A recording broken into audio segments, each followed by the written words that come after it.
सरळ कळतोय.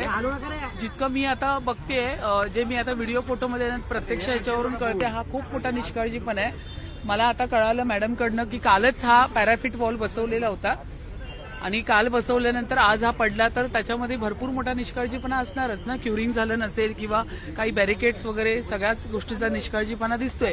तरी सुद्धा मी त्याची अधिक माहिती मी आमदार साहेबांकडनं घेते आणि मी तुम्हाला नक्की सांगते हा विषय. दोषी कंत्राटदार असेल यावरती कारवाई एमएमआरडीच्या अधिकाऱ्यांवर काय कारवाईची मागणी करणार? 100% होणार. हा खूप निष्काळजीपणा मोठाच आहे हा. जर मला आता मी प्रशासनाकडनं माहिती गाडीमध्ये असताना घेत होती, त्यावेळी कळालं हे कालच बसवलेलं आहे हा वॉल. मग त्याचं क्युरिंग झाली नसेल किंवा त्याला बॅरिकेड्स नसतील किंवा सिमेंट कॉन्क्रीट कशा पद्धतीचं वापरलेलं आहे, कुठला दर्जा वापरलेला आहे, ह्या सगळ्याच गोष्टी आता समोर येतील.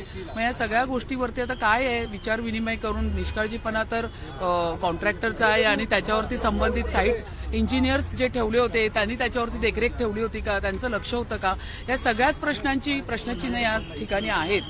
साधारणपणे काम सुरू असताना त्या ठिकाणी सुरक्षा व्यवस्था देखील असणे अपेक्षित आहे. मात्र या ठिकाणी कुठल्याही प्रकारची सुरक्षा नाही, रस्ता वाहतूक देखील सुरू होती.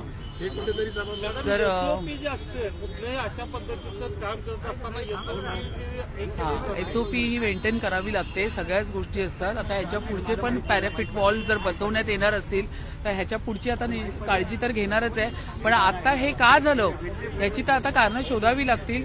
संपूर्ण माहिती घेऊन मी तुम्हाला सगळं सांगते.